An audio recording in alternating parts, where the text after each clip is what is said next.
nome do virtuoso Filho do Deus vivo, Jesus Cristo, nosso Senhor. Vamos fechar nossos olhos e falar com Deus.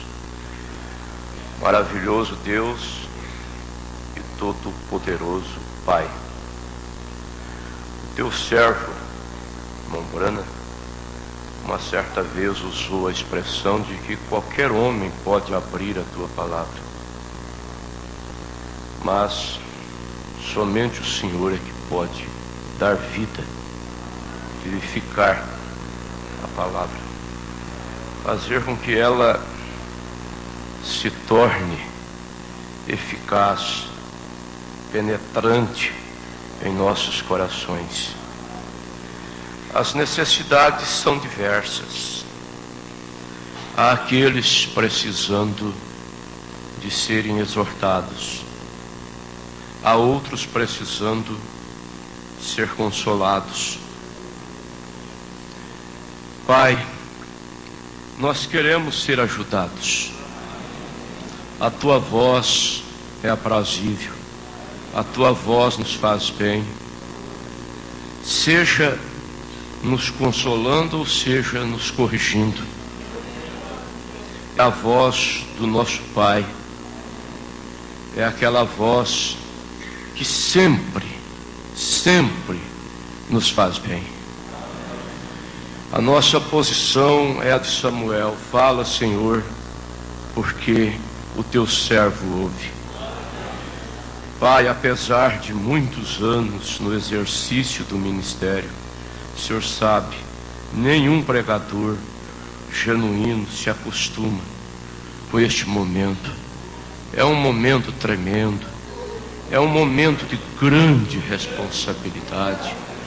Esse povo crê, se assegura entre a vida e a morte naquilo que ouve. Pai, me toma, Senhor, me use para falar com este povo, com esta igreja, para que as almas sejam edificadas. O Senhor pode nesta manhã ensinar, o Senhor pode nesta manhã curar, o Senhor pode batizar com o Espírito Santo, o Senhor pode fazer grandes coisas no nosso meio, no nome do Senhor Jesus. Amém. Amém, Senhor. Eu desejo ler a palavra do Senhor, como já foi anunciado, no livro de Gênesis, no capítulo 3, nós vamos ler do versículo 22 ao 24. Então disse o Senhor Deus: eis que o homem é como um de nós, sabendo o bem e o mal.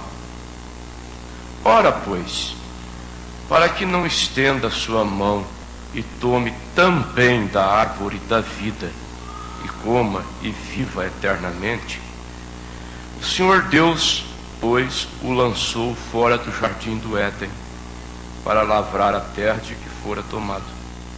E havendo lançado fora o homem, pôs querubins ao oriente do jardim do Éden, e uma espada inflamada que andava ao redor, para guardar o caminho da árvore da vida.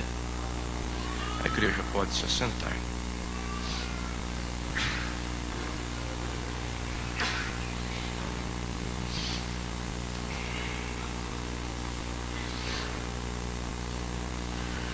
Mombrana, nosso profeta,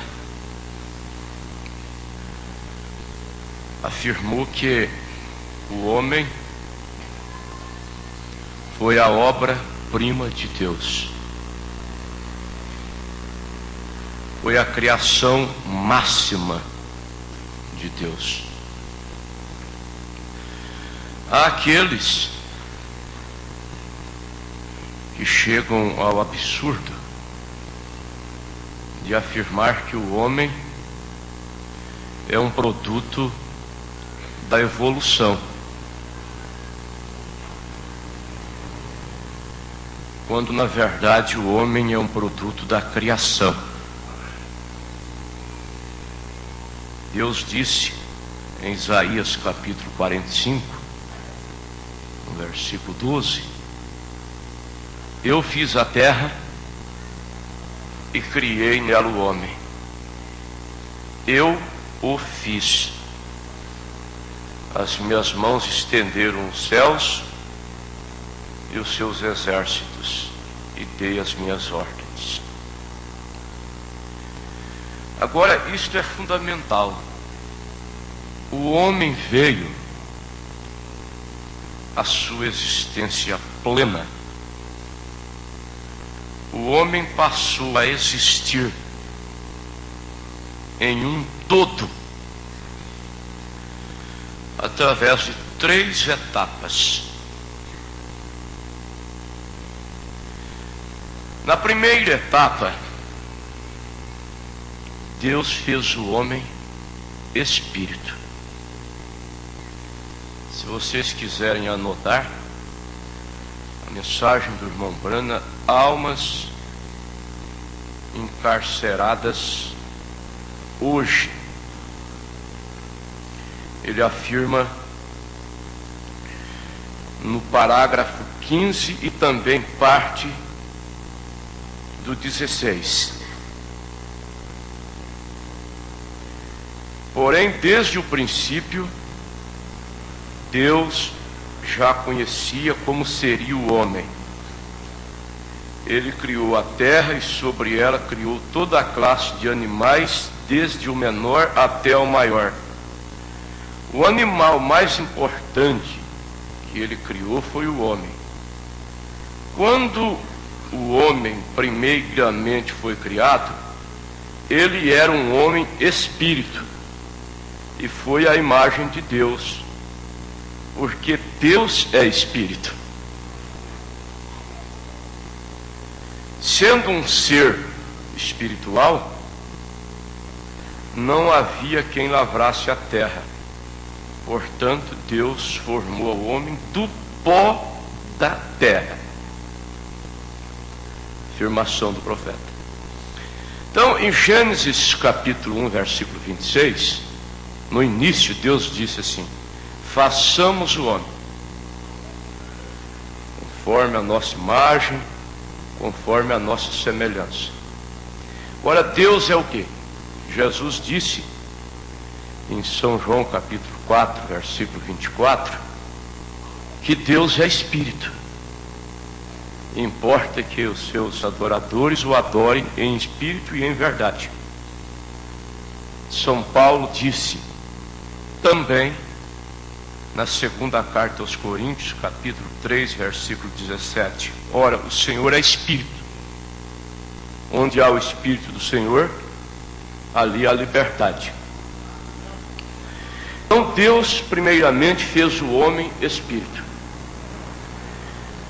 Agora, um espírito não tem carne, não tem sangue, não tem ossos, conforme São Lucas capítulo 24, versículo 39. O Senhor Jesus, após a sua ressurreição, chegou a dizer aos seus discípulos: apalpai-me e vede que sou eu mesmo. Um espírito não tem carne, nem ossos, como vede que eu tenho. Então um espírito não podia lavrar a terra. Aí Deus partiu para a segunda etapa, que é Gênesis, no capítulo 2, no versículo 7. E formou Deus o homem do pó da terra. Essa formação, vamos dizer, é o invólucro, é a cobertura, é o corpo que Deus formou do pó da terra. E no mesmo versículo nós encontramos a outra etapa: e soprou em suas narinas, e o homem foi feito alma vivente. Nós temos aprendido que o homem não consiste só de uma coisa. Fazendo uma rude ilustração, seria como o ovo. O ovo, ele é composto da casca, da clara e da gema. O homem se compõe de corpo, espírito e alma. 1 aos Tessalonicenses, capítulo 5, versículo 23. E o mesmo Deus de paz vos santifique em tudo,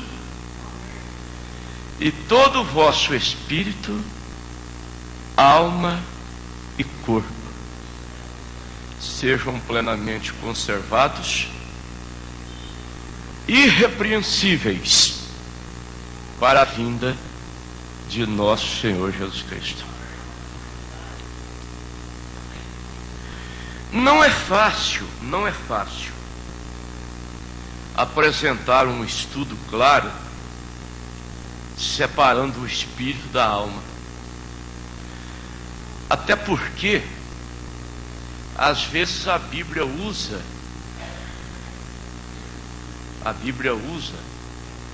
a palavra espírito se referindo à alma, a palavra alma se referindo ao espírito. É como o irmão Branham dizer que a noiva não é a igreja. Em uma análise assim meticulosa, ele diz assim: a noiva sai da igreja. Como Israel saiu do Egito, uma nação de dentro de uma nação, então a igreja noiva sai da igreja organizacional, da igreja denominacional. Ele diz também que a igreja passa pela tribulação, a noiva não. Buscando tipo no Velho Testamento, Noé passou pela tribulação. Noé precisou de arca para se salvar. Enoque não precisou de arca, subiu antes do dilúvio. Então ele apanha Noé como um tipo daqueles que se salvarão. Na verdade, eles entram salvos na tribulação, porque depois do rapto da noiva, nenhum gentil será salvo mais. Afirmação do profeta. Agora, essas virgens nécias, elas entram salvas na tribulação. Não é que lá na tribulação elas vão ouvir o evangelho e se converter. Quando sucedeu o rapto, elas já estarão na condição de crentes, de virgens, apenas lhes faltando o azeite, o Espírito, que é imprescindível para que haja arrebatamento. Sem o Espírito não há vivificação dos corpos. Falando em relação ao rapto, Romanos 8, versículo 11. Se o Espírito daquele que dos mortos ressuscitou a Cristo habita em vós, aquele que dos mortos ressuscitou a Cristo vivificará os vossos corpos mortais, pelo seu Espírito que em vós habita. Então, essas virgens nécias morrerão na grande tribulação, pelo nome do Senhor Jesus. Elas aparecem em Apocalipse 7, a partir do versículo 9. E no versículo 14, o ancião diz para João: esses são os que vieram de grande tribulação. Indiscutivelmente, não é a noiva, porque a noiva não vem ou não passa pela grande tribulação. Ela pode passar por tribulações, conforme já ouvimos na sexta-feira. Inclusive, passamos por muitas tribulações. Atos capítulo 14, versículo 22. É através de muitas tribulações que nos importa entrar no reino dos céus. Mas pela grande tribulação, não. Nós subiremos antes. Agora, nós temos aprendido, através da mensagem do profeta, o irmão Branham, é claro, ele chega a apanhar Hebreus capítulo 4, versículo 12. Ali Paulo chega a falar na divisão da alma e do espírito, porque a palavra de Deus é viva e eficaz, e mais penetrante do que a espada de dois gumes, e penetra até a divisão da alma e do espírito, das juntas e medulas, e é apta para discernir os pensamentos e propósitos do coração. Quando Deus estabeleceu o homem no jardim do Éden, se o homem comesse do fruto da árvore da vida, ele viveria eternamente. Ele teria imortalidade corpórea. Ele não morreria. Porque lá no jardim, dentre as muitas árvores, a Bíblia fala em duas árvores simbólicas: a árvore da vida e a árvore da ciência do bem e do mal. A árvore da vida não era um pessegueiro, um limoeiro, uma macieira, uma laranjeira. As escrituras sagradas são claras em nos mostrar que só há uma fonte de vida eterna, que a vida eterna está em Jesus Cristo. São João capítulo 1, versículo 4: nele estava a vida, e a vida era a luz dos homens. Ainda São João capítulo 3, versículo 16: porque Deus amou o mundo de tal maneira que deu seu Filho único, para que todo aquele que nele crer não pereça, mas tenha vida eterna. Ainda São João capítulo 5, versículo 40: e não quereis vir a mim para terdes vida. Primeira carta de João capítulo 1, do versículo 1 ao 2: o que era desde o princípio, o que temos ouvido e visto, as nossas mãos tocaram da palavra da vida, porque a vida eterna estava com o Pai e nos foi manifestada. João estava se referindo a Jesus.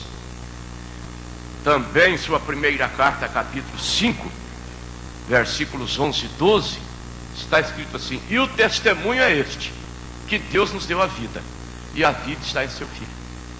Quem tem o Filho, tem a vida. Quem não tem o Filho, não tem a vida. Então, não hesitamos em dizer que a árvore da vida, ali no jardim do Éden, era uma pessoa. A árvore da vida é uma expressão simbólica. A árvore da vida é o Senhor Jesus Cristo. A Bíblia muitas vezes usa linguagem figurada, uma coisa para representar outra, sem dúvida. Por exemplo, em São Mateus, no capítulo 3, no versículo 10, João Batista disse assim: eis que o machado está posto à raiz das árvores. Toda árvore que não produzir bom fruto será cortada e lançada no fogo. É claro que João não estava falando de árvore natural. A árvore que ele se referia é pessoa, fruto, a obra. O machado é o julgamento. Então é uma expressão figurada. No livro de Números, capítulo 24, versículo 6, quando Balaão descrevia Israel, Balaão disse que Israel era como árvore de sândalo que o Senhor plantou. No livro dos Salmos, capítulo 1, se referindo ao justo, o salmista diz: ele será como árvore plantada junto aos ribeiros das águas. Portanto, árvore na Bíblia se refere pessoa. Pessoa. O Senhor Jesus às vezes falava linguagem figurada. Em São João 15 ele disse: eu sou a videira verdadeira. É claro que ele não é uma videira literalmente. Correto? Então a árvore da vida ali no jardim do Éden era uma pessoa, o Senhor Jesus. Jesus falando acerca de Israel, ele apanhou uma árvore, ele apanhou a figueira. Mateus 24, versículo 32. Olhai para a figueira, quando seus ramos se tornarem tenros, quando ela brotar, seus ramos se tornarem tenros, é sinal do verão. O que ele quis dizer com isso? Ele quis dizer o seguinte: olhai para Israel, a figueira. Quando Israel se reorganizar politicamente, se tornar um estado independente, é sinal da minha volta. Isso aconteceu em 1948. Você me pergunta, mas o que tem a ver esse acontecimento político, reorganização do Estado judeu, com a segunda vinda? É um acontecimento espiritual também. Porque Deus, diz o irmão Brana, não trata com os judeus fora de sua terra. Então, a presença de Israel em sua terra, inclusive lá no Muro das Lamentações, chegando a deixar aquelas pedras lisas de tanto passar as mãos, chorando pelo Messias, isso quer dizer que o Messias vai se revelar a eles. Só que para o Messias se revelar a eles, Deus não trata com dois povos ao mesmo tempo, judeus e gentios. É claro que durante as 7 eras da igreja, Deus pode salvar judeus pela eleição da graça. Pelo prisma individual, Deus salva judeus. Mas como nação, não. Como nação, Deus está parado com os judeus. E continuará parado até que a plenitude dos gentios entre. Ela se finalizará o arrebatamento da noiva. Romanos 11, versículo 25. Porque não quero, irmãos, que ignoreis este mistério, para que não presumais de vós mesmos, que veio o endurecimento em parte a Israel, até que a plenitude dos gentios haja entrado. E vocês sabem o que Deus chegou a dizer acerca disso aí? Que plantaria Israel em sua terra. Amós capítulo 9, versículo 15. Eu os plantarei em sua terra, não mais serão arrancados, diz o Senhor. Por isso vocês veem que debalde tem sido os esforços, inútil tem sido os esforços dos magnatas do petróleo, os árabes, em expatriar Israel. Israel não está precisando entregar o que ele já conquistou. Israel está precisando de conquistar mais, de se expandir mais. E pode estar certo, acordo de paz entre Israel e árabes é cortina de fumaça. Isso é uma falácia. Isso não se efetiva, isso continuará havendo conflito até que Jesus Cristo venha. Ele vai restaurar o reino a Israel. Ele será rei. Ele será rei. Vocês sabem que em Atos capítulo 1, versículo 7, foi feita uma pergunta a Jesus. Atos capítulo 1, do versículo 6, versículo 7, vocês vão encontrar isso. Restaurarás tu neste tempo o reino a Israel? Jesus responde: não vos compete saber os tempos, as épocas que o Pai estabeleceu pelo seu próprio poder. Isso quer dizer que Jesus vai restaurar o reino a Israel. Nessa ocasião, ele será o filho de Davi, ele será o rei, aleluia. Ele se assentará em seu próprio trono, porque o trono que Jesus está agora é o trono do Pai.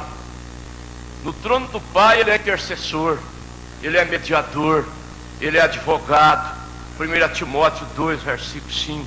Há um só Deus, um só mediador entre Deus e os homens.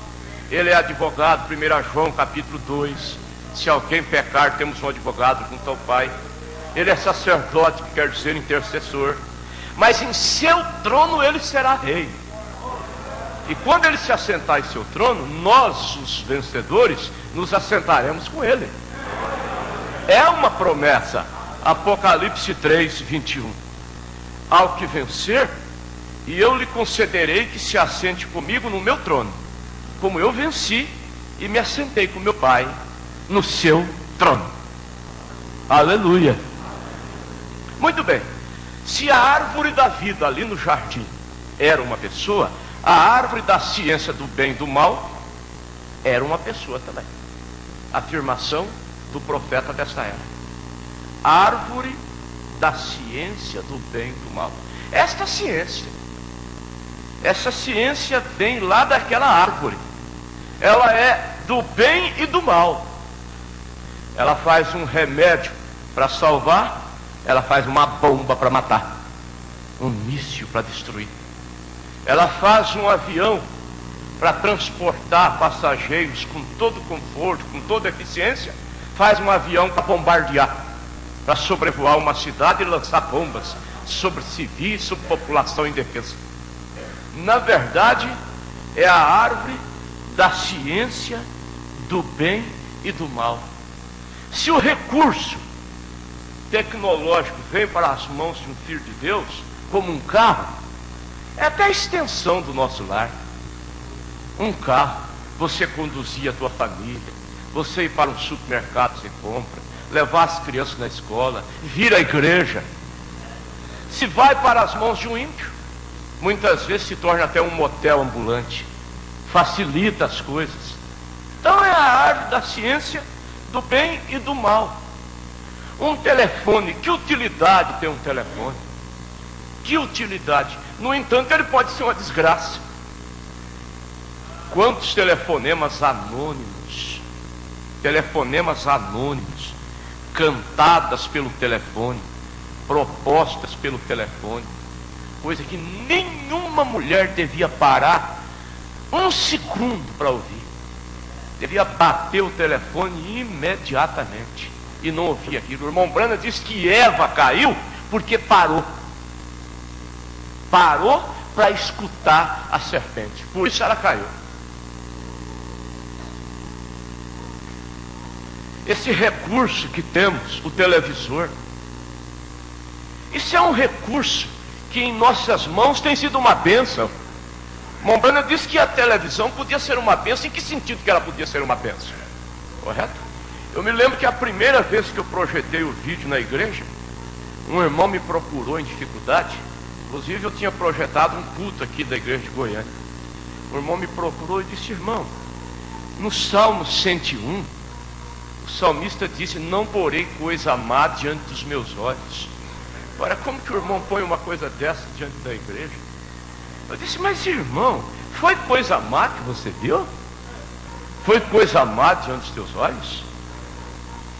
Você conhecer a igreja de Goiânia através do vídeo, coisa que eu sei que você sempre desejou conhecer e nunca teve a oportunidade de ir lá, conhecer o pastor Joaquim através do vídeo, ouvir essa mensagem tão abençoada, foi coisa má? Não, não é o aparelho em si que o irmão Branham condenou, são as coisas que são projetadas, essa sujeira toda. Então, nesse sentido, é para o mal, mas em nossas mãos é para o bem. Aleluia. Agora, vejam bem, a árvore da ciência do bem e do mal era o diabo. Você pode ler em Ezequiel capítulo 28, versículo 13. A Bíblia, se referindo ao diabo, diz que ele estava no Éden, jardim de Deus. Então o justo e o ímpio estavam lado a lado.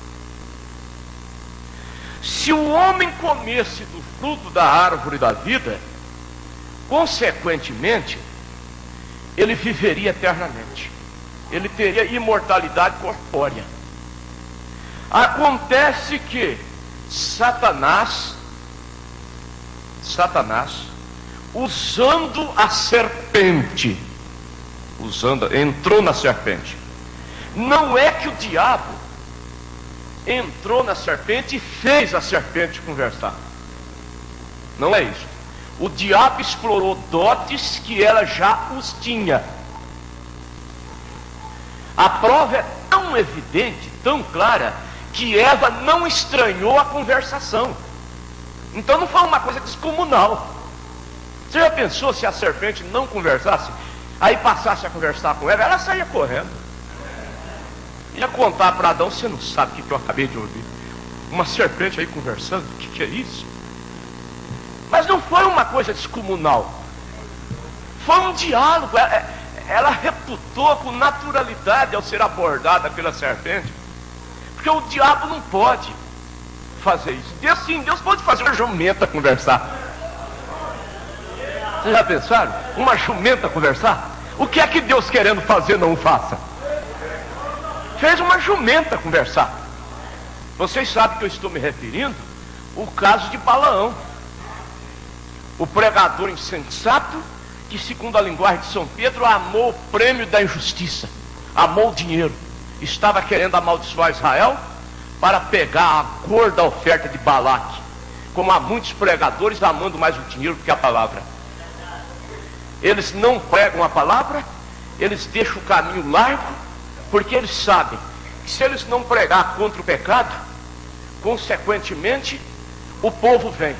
Eles falam só em bênção, em cura, em libertação, em solução de problema, em vida próspera. Aí suas igrejas lotam. E consequentemente eles têm uma gorda arrecadação para comprar canal de televisão, para comprar emissoras, para se tornarem famosos. Ministérios de Balaão, esta que é a verdade, amando o prêmio da justiça. Alguém disse uma certa vez para o irmão Branham: você pregando essas coisas duras, o povo te odiará. Ele respondeu: Deus me amará. E eu não descanso em braços de homens, eu descanso nos braços de Deus. Só que tem uma coisa: o povo nos odiará. Quem nos odiará é Jezabel. Jezabel pode nos odiar, mas há uma viúva lá para receber Elias. Aleluia! O eleito, quanto mais a mensagem é dura contra o pecado, claro, sem aquele espírito religioso, aquele espírito santarrão, mas aquela mensagem com graça, aquela mensagem que combate o pecado pelas raízes, mas oferece graça, aí que o eleito gosta, aí que ele se sente bem. Então a Bíblia é explícita em nos mostrar, em Gênesis capítulo 3, que a serpente era a mais astuta de todos os animais. Por quê? Porque ela tinha capacidade para falar, raciocinar. A ciência tem dito que o chimpanzé é o animal mais próximo do homem. Chega até a absurda conclusão que o homem vem da descendência do macaco. Ela nunca vai descobrir isto, porque Deus trocou cada osso da serpente. Mas o animal mais próximo do homem, com capacidade para falar, raciocinar, é a serpente. Era a serpente. A ciência não vai descobrir, porque Deus trocou cada osso da serpente para que ela pudesse rastejar. Eu já vi uma certa vez em um livro das chamadas Testemunhas de Jeová, aquela gravura, aquela ilustração, uma cobra enrolada no galho da árvore, com uma fruta na boca, oferecendo para ela. Mas que cegueira! Se Deus disse em Gênesis no capítulo 3, Gênesis 3, versículo 14: então o Senhor Deus disse à serpente: porquanto fizeste isto, maldita serás mais do que toda besta e mais do que todos os animais do campo, sobre o teu ventre andarás, e pó comerás todos os dias da tua vida. Então, porque antes ela não andava sobre o seu ventre? Porque se ela já andava sobre o seu ventre, que sentido teria a maldição de Deus? Ela era um ser ereto. É uma grande revelação que enraivece o diabo, convulsiona o inferno, enfurece os denominacionais. É uma das maiores revelações. Uma das maiores revelações. Satanás conseguiu introduzir-se na raça humana. Ele conseguiu injetar a sua semente na raça humana. Quando Satanás quis trazer um filho, porque ele não tem um poder criador, ele precisou explorar a via sexual. Agora Deus não. Quando Deus quis trazer um filho, quando Deus quis se tornar Emmanuel, que é Deus conosco, Maria perguntou em São Lucas capítulo 1, versículos 34 e 35, como pode suceder isso, se eu não conheço varão? Como? Se eu não vivo aí com namoro fornicário, se eu não vivo com relacionamento fornicário, se eu sou uma virgem, eu sou casta, eu sou santa, eu sou separada. O anjo disse, descerá sobre ti o Espírito Santo, e o Altíssimo te cobrirá com a sua sombra, pelo que o santo que de ti há de nascer será chamado Filho de Deus. Aleluia! Agora o diabo não tem esse poder, então ele precisou explorar a via sexual. E quando a Bíblia diz que Eva, atraída pela serpente, comeu do fruto da árvore da ciência do bem e do mal, e deu também para Adão, e ele comeu com ela. Você pega Provérbios capítulo 30, versículo 20.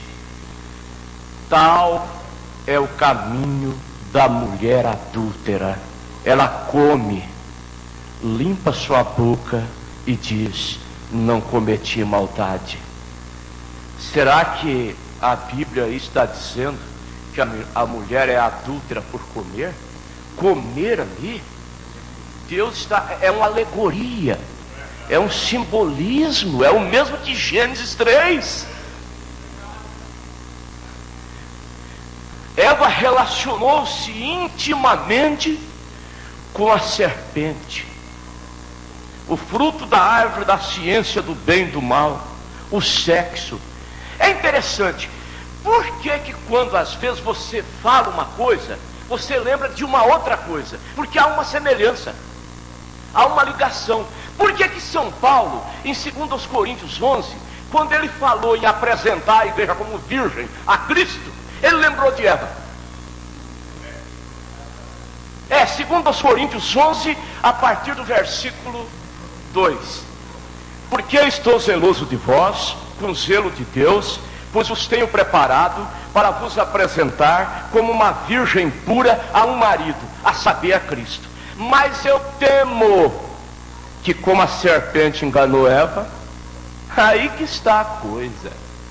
Quando ele disse que lutava, que tinha esmero, tinha zelo para apresentar a igreja como uma virgem pura a um marido, a saber, a Cristo, ele temia que sucedesse com a igreja o que sucedeu com Eva. Por quê? Porque quando Adão recebeu Eva, ela já não era mais virgem, ela tinha sido tocada pela serpente. Agora tem uma coisa, o Senhor Jesus Cristo não vai receber uma igreja tocada pelo diabo. Ele não vai receber essa igreja que deitou com os reis da terra, tornando-se a grande prostituta de Apocalipse 17. Ele não vai receber suas filhas, Apocalipse 17, 5, Babilônia, mãe das meretrizes e das abominações da terra. Ele vai receber a sua igreja pura, essa virgem noiva da palavra. É isso que ele vai receber. Aleluia! Graças a Deus!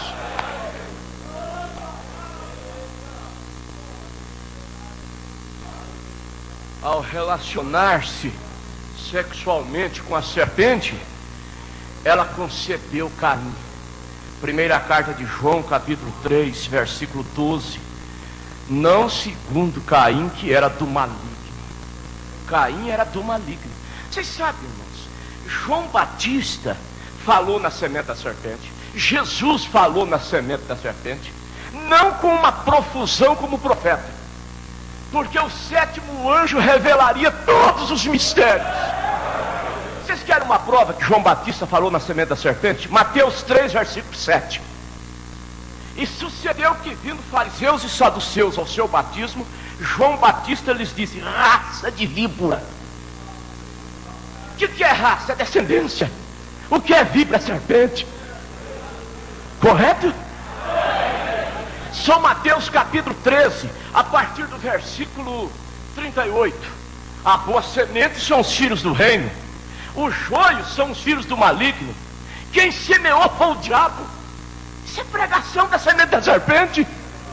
O diabo semeou uma semente. Só que tem uma coisa: a planta que Deus não plantou vai ser arrancada. Deus vai arrancar. Mateus 15, versículo 13. Toda planta que meu Pai Celestial não plantou será arrancada. Essa terra é nossa. Ela é do nosso Pai. Ela é do nosso Pai. Por isso ela é nossa. Você vai herdá-la. Você pode não ter um lote para construir uma casa, mas a terra te pertence. O céu te pertence. Aleluia. Possuindo todas as coisas. Tudo é nosso. Porque é do nosso Pai. Mateus 5, versículo 5. Jesus disse: bem-aventurados os mansos, porque eles herdarão a terra. Em seguida, Eva relacionou-se com Adão, daí veio Abel, estabelecendo-se as duas sementes. Só que a semente do diabo matou a semente de Deus. A semente de Deus nunca persegue a semente do diabo. Agora a semente do diabo persegue a de Deus. A semente do diabo odeia a semente de Deus. Não gosta da semente de Deus.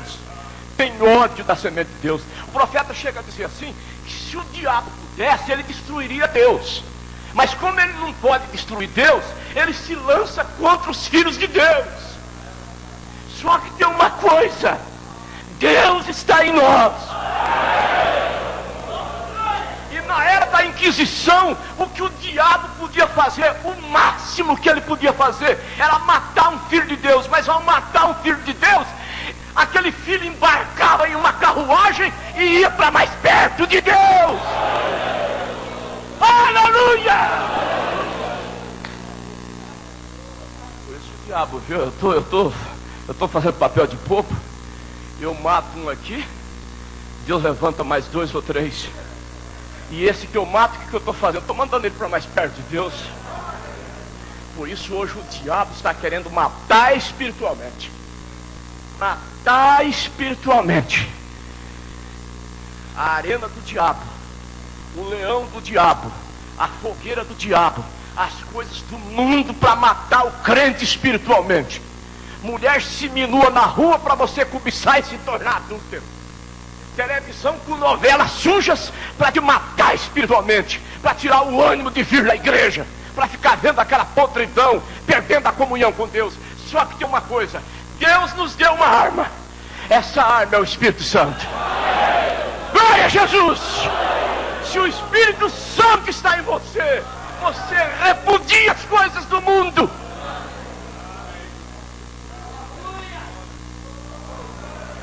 Aleluia! Glória a Deus! Quando Caim, a semente de Satanás, matou Abel, a semente de Deus, então quebrou-se um elo na corrente de Deus, o elo de continuidade. Só que Deus deu outro filho para Adão e Eva.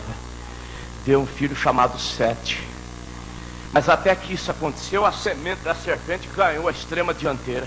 Gênesis 4, inventando coisas, edificando cidades. Ela é progressista, ela é materialista, ela inventa coisas. Ela é religiosa também, tem esse detalhe. A semente do diabo é religiosa. Quem pensar que a semente do diabo não é religiosa, engana-se. Por excelência, Caim era extremamente religioso. Ele era tão religioso que ele pensou em agradar a Deus de uma maneira tão formal, tão bonita, que se você vivesse naqueles dias, você precisava de revelação para ficar com o culto de Abel. Se você fosse assistir o culto de Caim depois do de Abel, você tinha que ter revelação para ficar com o culto de Abel. Porque o culto de Caim era bonito, o culto de Caim era formal, o culto de Caim é bonito, esse espírito caído é zeloso.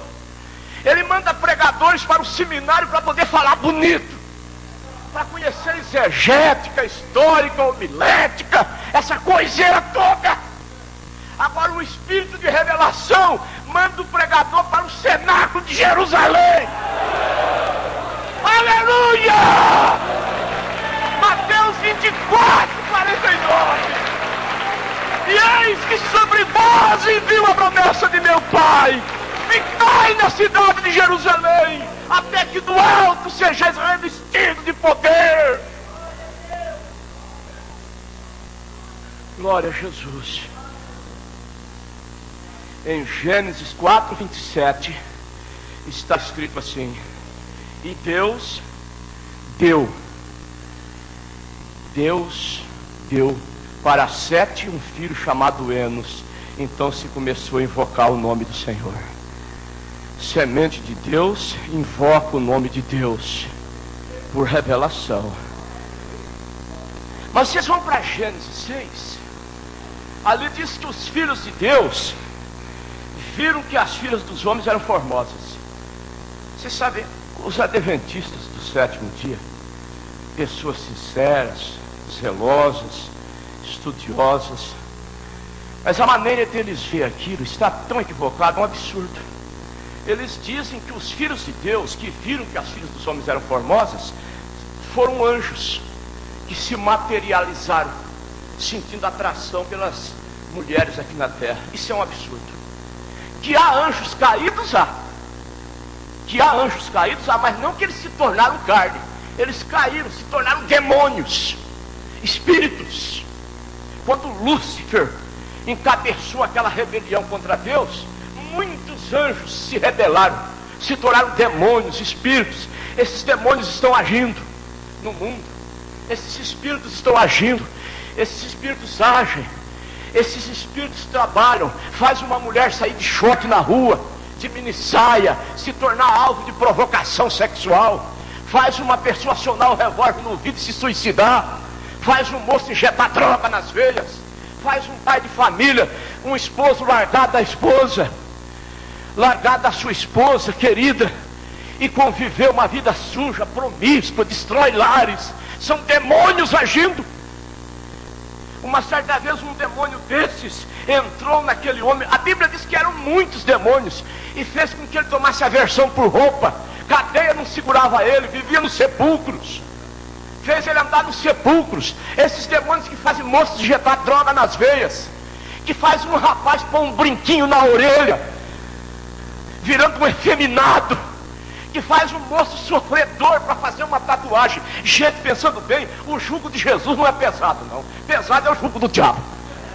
A pessoa para servir o diabo é um jugo pesado. Se a pessoa fazer uma tatuagem com dor, sem anestesia, fazer um dragão no braço, uma aranha, uma cobra, mostrando já o estado dele, são demônios, são espíritos agindo. A AIDS está matando, sequela de uma vida promíscua, mas nós estamos guardados, protegidos pelo sangue de Jesus Cristo. Acontece que em Gênesis 6, os filhos de Deus viram que as filhas dos homens eram formosas. Os descendentes de Sete viram que as descendentes de Caim eram bonitas. Porque a beleza de uma filha de Deus é natural. A beleza de uma filha de Deus não é à custa de batom, não é à custa de esmalte, não é à custa de uma roupa sexy, apertada, provocante. É uma beleza natural que Deus lhe deu. E Deus não tolerou aquilo, porque Deus não tolera a mistura. Deus não tolera mistura. Não vá se iludir, moça. Não deixa o diabo falar na tua cabeça: você vai ficar pra titia, para você dar atenção para aquele rapazinho mundano que está te assediando, e até dizendo assim: não, se esse é o problema, eu posso até me batizar também, só por interesse. Depois que se casa com você, nunca mais vem na igreja e acaba nem deixando você vir à igreja também. Não se lance nisso, não embarque essa canoa furada. Crente deve casar-se com crente. Crente não deve casar-se com descrente sob circunstância nenhuma, diz o profeta. E Deus mandou o dilúvio e destruiu a todos, salvando o precioso Noé com a sua família. Portanto, esse evangelho ecumenistóide, esse evangelho trapo de imundícia, que diz assim: todos são filhos de Deus, todos são filhos de Deus, é falso, é do diabo.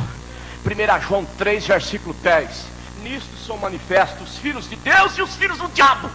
Como que todo mundo é filho de Deus? Pelo contrário, a maioria é semente do diabo, a minoria é semente de Deus. Deus sempre esteve do lado da minoria.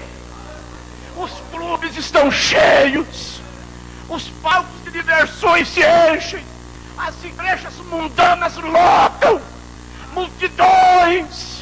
A igreja de Deus é um pequeno rebanho. Mas Jesus disse: não temas o pequeno rebanho, porque Deus agradou em dar-vos o reino. Aleluia. Louvado seja o nome do Senhor Jesus Cristo. Oh, glória. Glória a Deus. Glória a Jesus. Graças a Deus. Eu sei que há uma atmosfera muito boa aqui.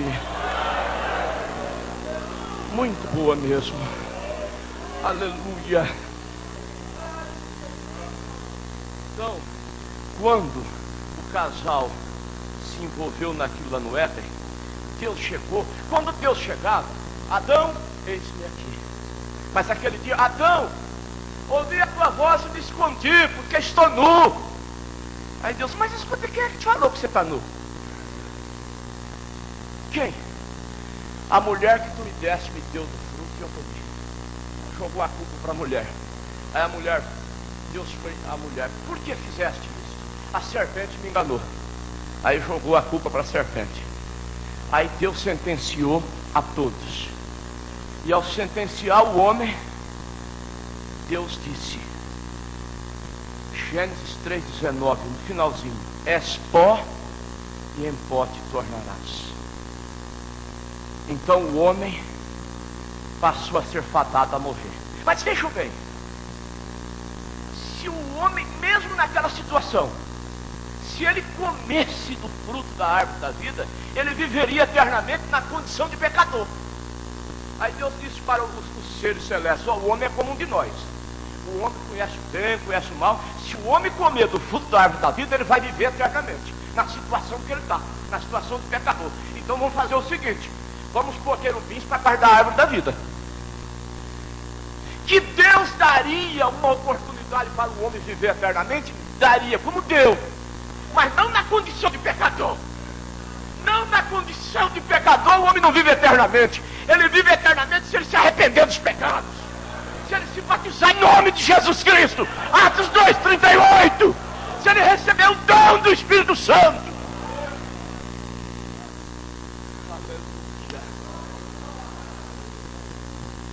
Só que o que foi sentenciado a morrer foi a matéria.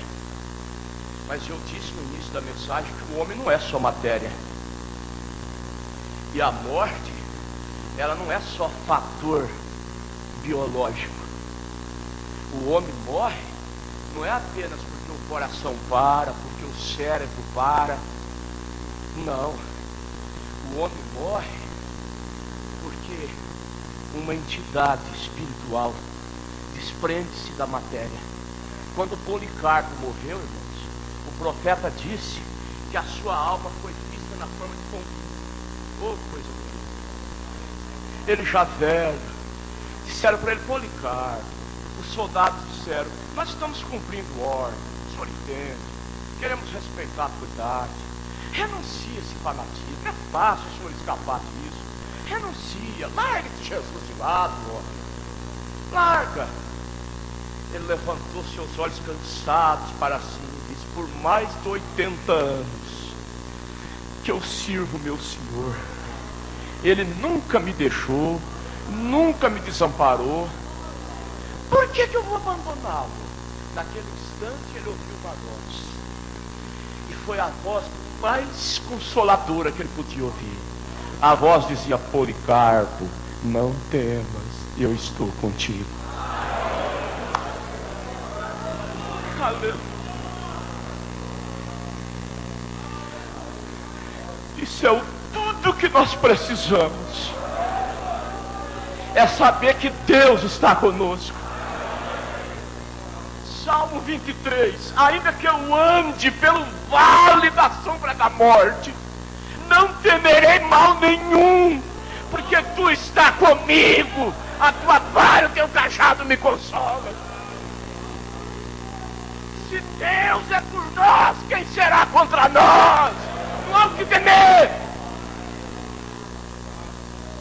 Quando Lutero se dirigia para prestar esclarecimento de sua fé, intimado pelo imperador, pelo núncio papal, no caminho mostraram para ele o retrato de um reformador protestante que protestou como ele e morreu, foi martirizado. O seu condutor chegou a perguntar: você não quer voltar? Você não quer voltar? Ele disse: o que voltar? Ainda que cada telha do telhado daquele lugar seja um demônio me esperando, armado até os dentes, eu estarei lá em nome do Senhor Jesus Cristo. Deus quer homem assim, Deus quer mulher assim, Deus está conosco.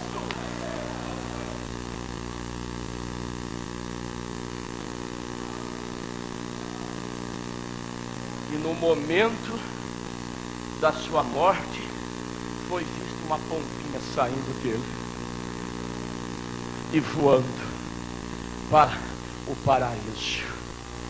Aleluia. O homem não é só matéria, morreu, acabou. Por que Jesus então falou a parábola do rico e Lázaro? Por quê? Ora, a Bíblia fala que o rico se regalava esplendidamente, Lázaro vivia uma situação difícil, mísera, ambos morreram. O rico foi para o inferno. Ora, o que é que foi para o inferno? A matéria foi para a cultura. Lázaro morreu e foi para o seio de Abraão. O que é que foi para o seio de Abraão? A matéria foi sepultada. A alma foi para o seio de Abraão. A alma. O rico foi para o inferno. E eu digo uma coisa: ali no inferno, sentindo os horrores do inferno, vejam bem, ele era rico. Se ele vivesse hoje, ele seria um bom crente da Igreja Universal. Porque para ser crente da Igreja Universal, o grau, o critério da espiritualidade é medido pela prosperidade financeira. E eu ouvi o líder dessa seita dizer assim: a pobreza não é de Deus, a pobreza não é de Deus, a miséria não é de Deus. A miséria eu até admito, porque Deus cuida dos seus filhos. Deus não te deixa passar fome. Ele usou corvos para levar comida para Elias. Deus proverá, Deus proverá, Deus proverá. Ele não te deixa perecer.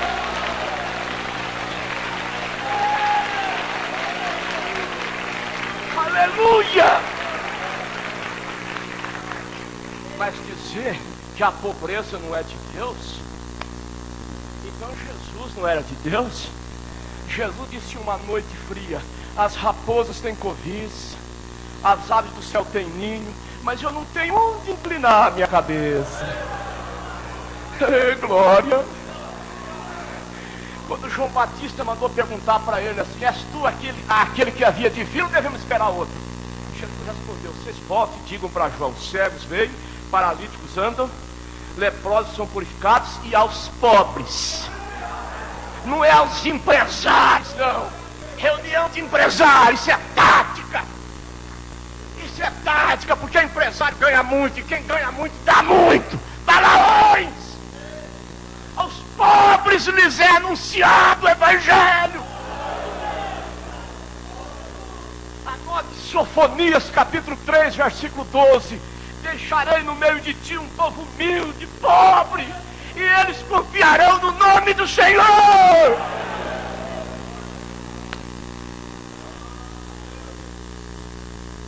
Foi para o inferno, e sentindo os horrores do inferno, ele levantou os olhos de lado, lá no seio do pai Abraão. E ele fez um pedido: Pai Abraão, mande que Lázaro molhe a ponta do dedo e refresca a minha língua. Estou em tormento. Eu não quero fazer um drama aqui, mas os horrores do inferno é tão terrível que se uma pessoa sentisse um segundo nessa vida, Deus dissesse: olha, em êxtase, em arrebatamento, você vai sentir 30 segundos os horrores do inferno. E depois Deus dissesse: como é que é? Você quer ir parar lá? No caminho que você está, você vai parar para lá. É lá mesmo que você vai.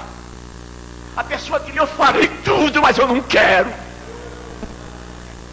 É porque depois de morrer também não tem mais jeito. Depois de morrer não tem saiúdo, padreco, missa de sétimo dia, não tem purgatório, não tem reencarnação. Reencarnação é falácia de catolicismo, de espiritismo. Purgatório é falácia de catolicismo. O homem não reencarna, o homem ressuscita. A Bíblia não fala em reencarnação, a Bíblia fala em ressurreição. Glória a Deus! O homem ressuscita. Jesus nos tira da sepultura.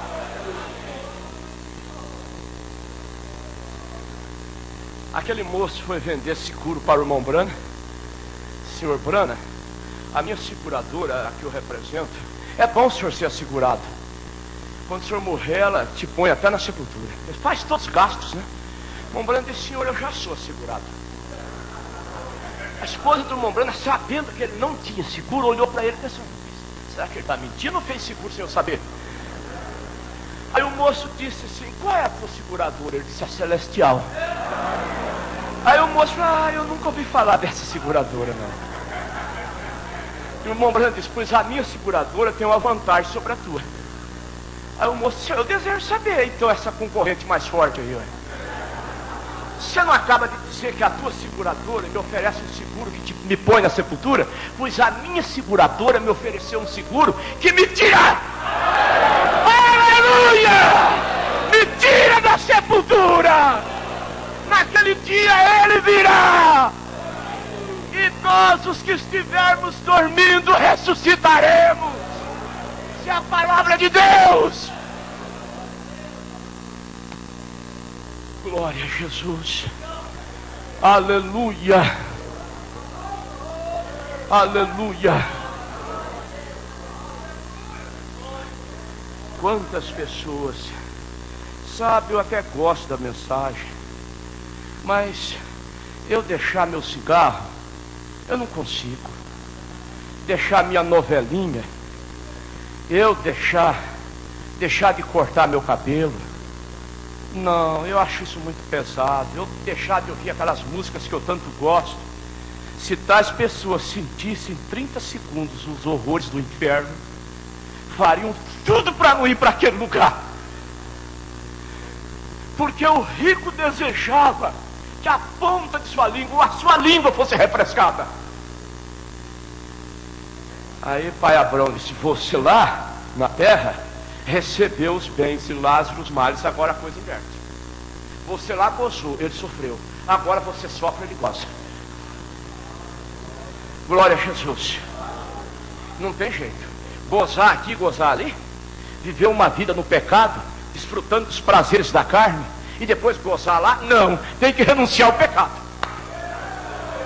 Tem que renunciar ao pecado. Por isso eu digo: não tenhas inveja daquele homem rico, morando numa suntuosa mansão.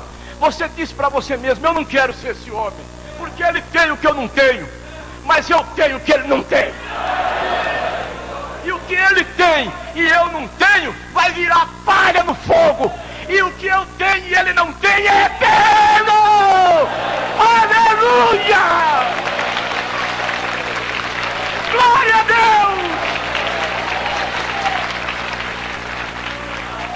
Bendito nome do Senhor Jesus Cristo. Glória a Deus. Aleluia. Vocês sabem o que o irmão Brana disse? O irmão Brana disse que ele pensava. Ele citou aqui, ó, na mensagem adoção, parágrafo 13, primeiro volume. Ele disse que pensava que quando a gente morresse, no caso do irmão Neville, ele disse que seria uma nuvenzinha flutuando. Aí ele passaria pelo irmão Neville e disse: olá, irmão Neville. Mas como que o irmão Neville podia falar? Sem boca, se a boca estava na sepultura apodrecendo. Aí Deus veio e falou para o irmão Brana: não é bem assim. Quando uma pessoa morre, um cristão, de imediato eu dou um corpo celeste para ele. Ó, corpo terrestre para viver aqui na terra, corpo celeste no paraíso, corpo glorificado na presença de Deus. Aleluia. Isso está na mensagem, o lugar provido por Deus para adoração, parágrafo 16. Parágrafo 16. Os três corpos: terrestre, celeste e glorificado. Segundo aos Coríntios, capítulo 5. Se esse nosso tabernáculo de carne se desfizer, se esse nosso tabernáculo de carne, desta casa terrestre, se desfizer, temos de Deus um edifício, feito não por mãos humanas, eterno nos céus. Aleluia. Por isso o cristão não teme a morte. Não teme a morte. A alma desprende-se da matéria e já entra nesse corpo celestial. Vai para o paraíso. Mombrana, quando perdeu a esposa, a filha, naquele desespero, ele caiu em profundo sono e ele foi no paraíso. Chegando lá, ele viu uma linda jovem, cabelo ruivo, olhos azuis brilhantes. Aproximou-se dele: olá, papai. Mombrana era bem jovem ainda. Ele disse: senhorita, você está enganada, eu não posso ser teu pai, nós somos quase da mesma idade. Ela disse: sim, você é o meu papai. Você se esqueceu da tua pequena Sharon? Ele disse: não, como vou me esquecer da minha filhinha, que eu tanto amava e que morreu, que partiu? Ela respondeu: lá na terra eu vivia naquele corpinho, mas aqui eu sou a Sharon, linda, cabelo ruivo, olhos azuis brilhantes. Oh, coisa linda. Papai, o senhor se lembra do teu ensinamento sobre imortalidade? Pois é, agora o senhor está vendo. Se você é a Sharon, onde está a mamãe? Ela está do teu lado, bem do teu lado. Quando ele olhou, ele viu a esperança. Aquela linda jovem, cabelos caídos pelas costas. Oh, que coisa maravilhosa. E ele viu entre lombadas verdejantes e reluzentes mansões maravilhosas. Aleluia. Ele viu mansões maravilhosas. E a sua esposa lhe chamou e lhe mostrou: essa é a tua casa, essa é a tua casa. Ele disse: eu nunca tive uma casa, mas esta é tua. Ofereceu-lhe uma cadeira. Ela sorriu. Ela sorriu para ele e disse: eu sei o que você está pensando. Assim que nos casamos, éramos tão pobres, mas a harmonia estava no nosso lar. Deus estava no nosso lar. E um dia você comprou uma cadeira para descansar quando chegava do serviço, mas ganhava tão pouco, você que não deu para pagar as prestações. Você ganhava pouco. E assim a cadeira foi entregue. E eu me lembro que naquela tarde, quando você chegou para descansar, a cadeira tinha sido levada. E eu fiz aquela torta do jeito que você gostava, para compensar a decepção que você sofreria. E quando você percebeu, você chorou e eu chorei com você. Oh, que coisa!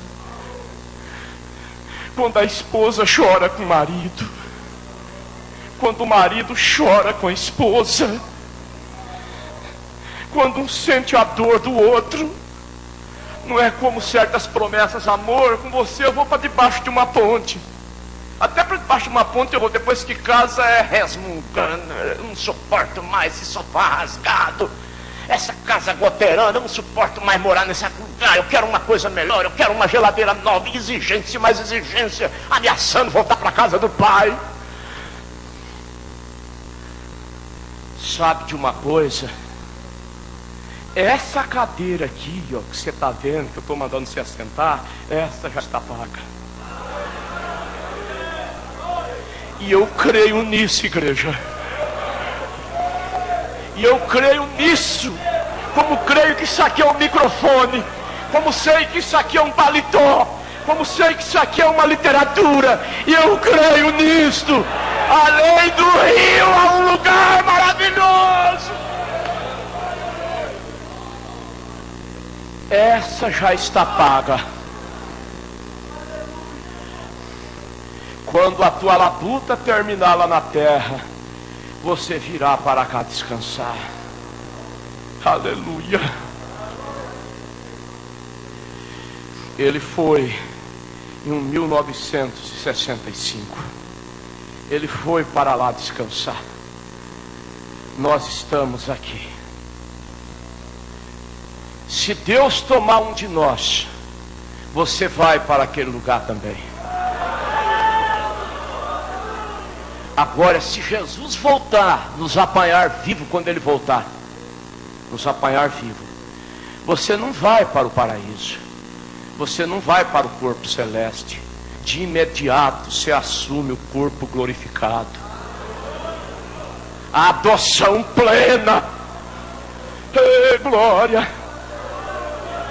Eu vou dizer uma coisa para vocês: quem vai para lá jamais quer voltar. Às vezes a gente fica chorando, e é até compreensível a gente chorar. É até compreensível. Não é aquele choro desesperado, como quem não tem esperança. Oh meu Deus, nunca mais, perdi minha mãe, perdi meu pai, nunca mais. Não é nunca mais não. Paulo disse em 1 Tessalonicenses 4, a partir do versículo 13: porque não quero, irmãos, que sejais ignorantes acerca dos que já dormem, para que não vos entristeçais como os demais que não têm esperança. O ímpio não tem esperança, mas nós temos. Nós temos. Eu te encontrarei. Eu te encontrarei, eu te verei. Você verá teu filho, verá teu esposo, verá tua esposa. Vocês se encontrarão com preciosos irmãos do outro lado.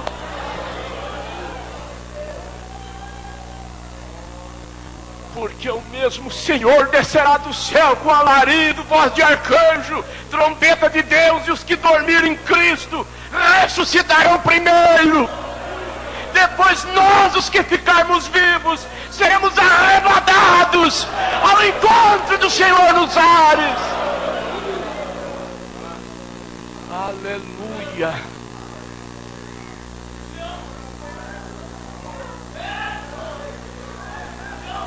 Então, quando nós às vezes choramos em torno daquele corpo, se aquele irmão pudesse nos falar, diria: eu é que tinha que chorar por vocês.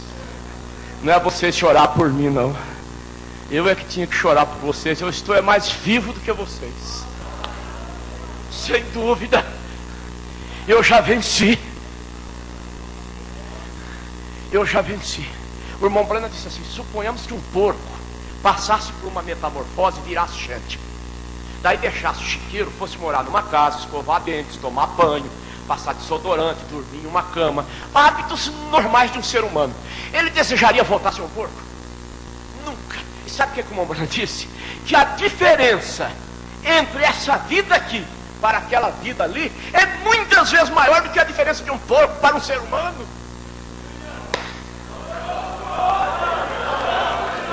Gente, é fraco demais esse evangelho que mostra a recompensa só para essa vida.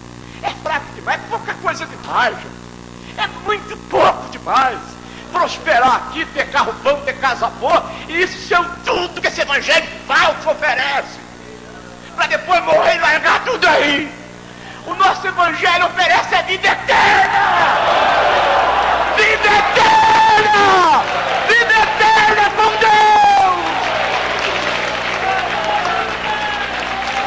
Aleluia!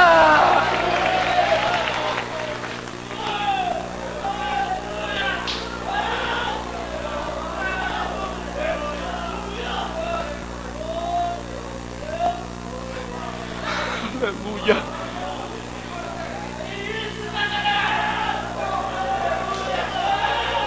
Oh, glória! Isso é um consolo para os nossos corações. Eu me lembro do irmão Brana contar daquele velho pregador. Inclusive ele defendeu o irmão Brana contra aquele ministro batista. O ministro chamando o irmão Brana ironicamente de curador divino, e dizendo: eu prego salvação, eu não prego cura, eu não sou curador divino. O irmão Brana disse para ele assim: então, o senhor é salvador divino? Eu não te chamo de salvador divino por pregar salvação. Eu entendo que o senhor prega que quem salva é Jesus, assim sou eu. Eu prego que Jesus cura também, além de salvar, cura. Mas quem cura é Jesus, não sou eu. Eu quero um debate, vamos ter um debate. Aquele ministro disse: irmão Brana, deixa para mim. O pouco que o irmão Brana falou foi fotografado e saiu a coluna de fogo. As fotos do ministro saíram todas queimadas, do ministro Batista. Mas aquele velho pregador defendeu o irmão Brana. E quando o irmão Brana ficou sabendo que ele já estava prestes a partir, foi visitá-lo. Chegou lá e disse para ele assim: irmão, qual é o tempo mais glorioso de toda a sua vida? Esperando que quem sabe ele dissesse: irmão Brana, é quando eu era jovem, quando eu estava no vício da juventude, eu tinha disposição para viajar, para pregar. Ele disse: irmão Brana, o tempo mais glorioso da minha vida é agora. Moribundo em uma cama? Sim, agora. Sabe por quê, irmão Brana? Porque aquele que eu preguei por tantos anos virá me buscar. Aleluia. Há uma portinha, irmão Brana, e eu entrarei por ela. Ele virá me buscar. Eu estou certo disto. Igreja, no momento de sua partida, quantos chamariam aquilo de uma sessão espírita? Mas aquilo foi uma sessão espiritual. Você sabe de uma coisa? O espiritismo entende mais da outra vida do que certas igrejas evangélicas. Tem igreja evangélica que nem acredita. A igreja adventista, a igreja testemunha de Jeová, o homem é igual um animal, igual um cavalo, morreu, acabou. Morreu, acabou. Só volta na ressurreição. Se o homem morreu, acabou, o que é que foi para o paraíso daquele ladrão lá da direita? Ei, quando Jesus disse: hoje você vai estar comigo no paraíso. Olha, se ele era só matéria, a matéria foi para a sepultura, o que foi para o paraíso? Aleluia! Glória a Deus! Levantou-se da cama em transe e começou a ver os irmãos do outro lado. Ele disse: minha mãe, quanto tempo eu não te via. Cumprimentou sua mãe. Cumprimentou: irmão fulano, eu estou lembrado de você, foi na campanha tal que eu te ganhei. Apertou a sua mão. Aleluia. Deitou e já estava junto com aqueles irmãos. Aleluia. Oh, glória. Bendito é o nome do Senhor. Graças a Deus. Tenha certeza disto, meu irmão, minha irmã. Estamos certos da nossa recompensa. Hoje, irmã, você tem passado por lutas, por tribulações difíceis, mas há uma recompensa maravilhosa para você. Naquela feliz manhã, quando Jesus Cristo voltar. No mês de junho, vai fazer 1 ano que eu perdi a minha segunda mãe, a minha avó. Eu digo minha segunda mãe porque ela cuidou muito de mim, me embalou nos braços. E quando ela estava cumprindo o resto de sua vida em cima de uma cama, todo mês ela recebia criteriosamente a nossa assistência pastoral, a ceia. E então ela partiu. Em uma das reuniões de ceia, a minha mãe chorou muito naquela reunião, lembrando que seria em um dia como aquele. Era em um dia como aquele que ela tomava ceia, coisa que ela gostava tanto de tomar a ceia do Senhor. E ela chorou muito e foi para casa com a lembrança da minha avó. E quando ela deitou, ela fechou os olhos. E naquele instante ela saiu de si. Ela ouviu uma voz que lhe disse: Isaura. O nome da minha mãe é Isaura. Quando ela olhou, ela viu a minha avó esplendidamente maravilhosa, no corpo celestial, que lhe dizia: por que você choras por mim? Por que choras? Pare com isso. Eu estou em um lugar maravilhoso. Isso me faz lembrar da esposa do irmão Branham. Irmão Branham: amor, amor, responda, amor, responda. Ela abriu seus olhos: por que você me chamou? Eu estava no paraíso. Eu estava em um lugar maravilhoso. Eu estava ouvindo passarinho cantar. Eu estava vendo lombadas verdejantes, mansões reluzentes, folhas aveludadas. Já que você me chamou, você vai me prometer: pregue esse evangelho até o fim. Pregue esse evangelho até o fim. Não se arrede 1 polegada disso. Pregue o que você tem pregado. Pregue. A luta continua. E nós continuamos. O diabo quer que paremos, mas não vamos parar, não. O diabo quer que fechemos a boca, mas não vamos fechar a boca, não. Aleluia. Se o pastor Joaquim tivesse parado quando o diabo quis que ele parasse, quando o diabo tentou impedi-lo, dizer que ele tinha que parar, não teríamos hoje essa gigantesca obra. Tem que parar questionando Deus. Por que o Senhor pôs esse homem? Por que o Senhor pôs? E Deus com os frutos dizendo: eu quis assim. Vocês calem a boca. Vocês calem a boca, eu passo por cima de tudo. Quando eu quero usar um homem, eu passo por cima de tudo. Ele usou até um Jefté lá, expulso pelos seus irmãos, mas na hora que a Putina apertou, eles lembraram, foi de Jefté. Ei, glória a Deus. A luta continua, a batalha continua. E nós só vamos silenciar com rápido, ou se Deus tomar um de nós, porque em breve Jesus Cristo vai voltar. Em nome de Jesus Cristo, combata o bom combate. Prossiga. Faça como Paulo. Acabei a minha carreira, guardei a minha fé, mas eu tenho uma coroa que o justo juiz me dará naquele dia. Não somente a mim, mas a todos quantos amarem a sua vinda. Há uma coroa para você, irmã. Aleluia. Continue a tua luta. Não se mova. Não fuja do diabo. O diabo é que tem que fugir de você. Lá é teu posto de dever. Fique ali, honrando o Senhor Jesus Cristo. Combata de joelhos em momentos a sós com Deus. Eu sei que o fim é mais difícil. O fim é mais difícil. Você não chega como começou. Eu me lembro quando eu comecei o ministério, eu ia a pé de Guaraçaí para Miradópolis fazer um programa, 18 quilômetros. Quando eu começava a caminhada, eu começava todo animado. Mas no finalzinho eu já estava com as pernas doendo e não vendo a hora de chegar. E as pernas doendo, a viagem se tornava difícil, parece que a hora demorava mais para passar, mas só que eu chegava. Aquele atleta começa naquela disposição correndo, mas no final já está. E as pernas bambam e não vê a hora de chegar. E quando chega, chega quase que... Mas nós vamos chegar. Nossas pernas estão bambas. Nós estamos debaixo de uma pressão muito grande. Pressão psicológica, fornalha de todo lado. Não tem outra saída para nós a não ser para cima, gente.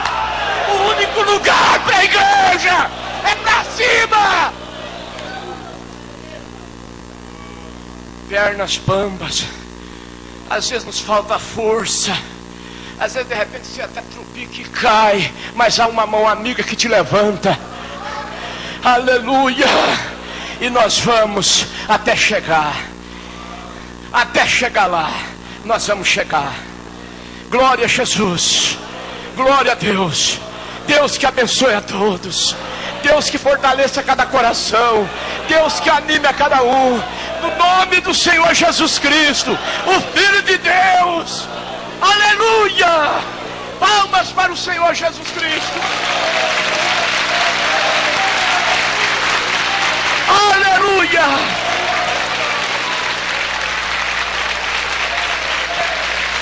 Glória a Deus. Glória a Deus. Graças a Deus. Graças a Deus. Bendito é o nome do Senhor. Aleluia. Pastor,